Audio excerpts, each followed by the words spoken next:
आंदोलन को जो है 15 दिन हो चुके हैं, इस्तीफा नहीं दिया गया। देखिए, भीम आर्मी जय हिंद संगठन एग्जाम पेपर लीक के खिलाफ काफी दिनों से हम लोग भी आंदोलन चला रहे हैं, लेकिन देश का युवा दिल्ली जंतर मंतर पर लगभग 15 दिनों से बैठा है और भीम आर्मी जय हिंद संगठन इसके लिए बहुत शुभचिंतक है कि देश के युवाओं के भविष्य को बर्बाद किया जा रहा है, देश के भविष्य के साथ खिलवाड़ किया जा रहा है और जिस प्रकार से ये भ्रष्ट सिस्टम देश के होनहार युवाओं की उड़ान के लिए दम तोड़ रहा है, इस सिस्टम के खिलाफ भीम आर्मी जय हिंद संगठन संविधान को हाथ में लेकर लड़ेगा।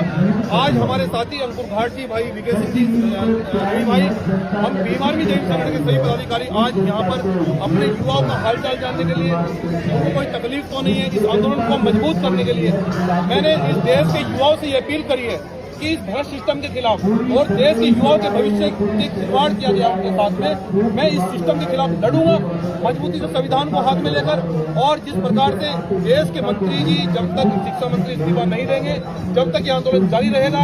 और मैं ये कहना चाहता हूँ कि देश के युवाओं को शिक्षा के साथ साथ में आंदोलन में हमें आने की जरूरत है, क्योंकि बाबा साहब डॉक्टर अम्बेडकर ये कहते थे कि जब लायक लोग कुर्सियों पर नहीं बैठेंगे तो देश के युवाओं के साथ में खिलवाड़ होगा, देश के साथ में खिलवाड़ होगा।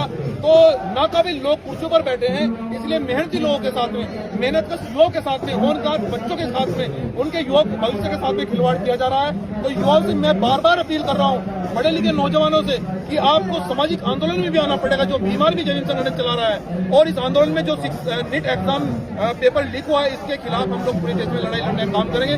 पूरी तरह युवाओं का समर्थन में भीम आर्मी जय हिंद संगठन का पूरी तरह समर्थन है और इस लड़ाई को लड़ेंगे। भाई आप संघर्ष करो, हम तुम्हारे साथ हैं। भाई आप संघर्ष करो।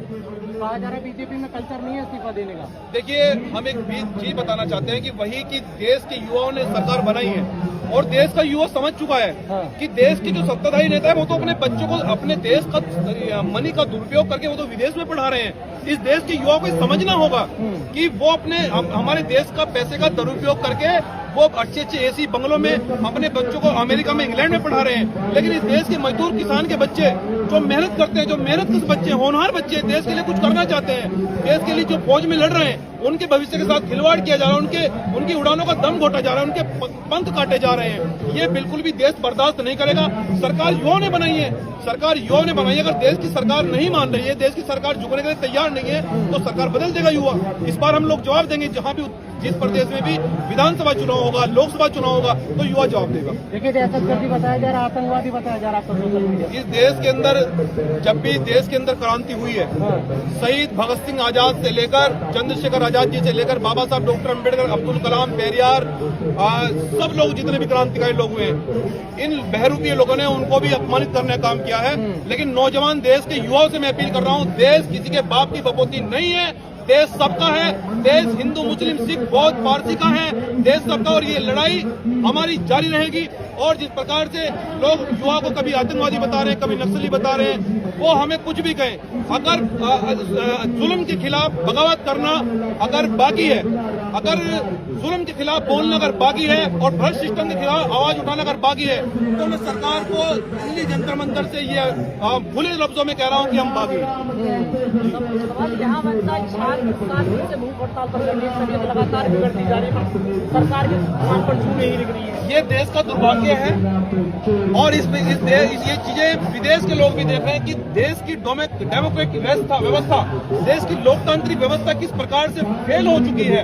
लगातार पेपर लीक हो रहे हैं, देश के युवाओं के साथ में खिलवाड़ किया जा रहा है और नेताओं के बच्चे को, जो लोग पढ़े लिखे नहीं है, उनको सिलेक्शन IAS पीसीएस की उनको डायरेक्ट एंट्री दी जा रही है। तो ये इस प्रकार से लगातार भ्रष्ट सिस्टम बनता जा रहा है। इसको देश के मजदूर किसान के बच्चे जवाब देंगे, वो लड़ेंगे। हमेशा मजदूर किसानों ने देश के अंदर क्रांति करी है और ये जो सब मजदूर किसान के बच्चे यहाँ लड़ाई लड़ रहे हैं, मैं इनसे अपील करने के लिए आऊँ, आश्वस्त करने के लिए आऊँ, भरोसा दिलाने के लिए आऊँ कि आपका भाई जहां आप लोग कहोगे वहां मैं पसीना बहाने के लिए तैयार हूँ। लेकिन कुछ हिंदू संगठनों द्वारा यहाँ पर इस आंदोलन को करने की कोशिश है। मैं ये कहना चाहता हूँ, उनको जो लोग इस प्रोटेस्ट को बिखेरना चाहते हैं, जो तोड़ना चाहते हैं कि हिंदू बनेंगे ना मुसलमान बनेंगे, हिंदू बनेंगे ना मुसलमान बनेंगे, इंसान की औलाद है, इंसान बनेंगे।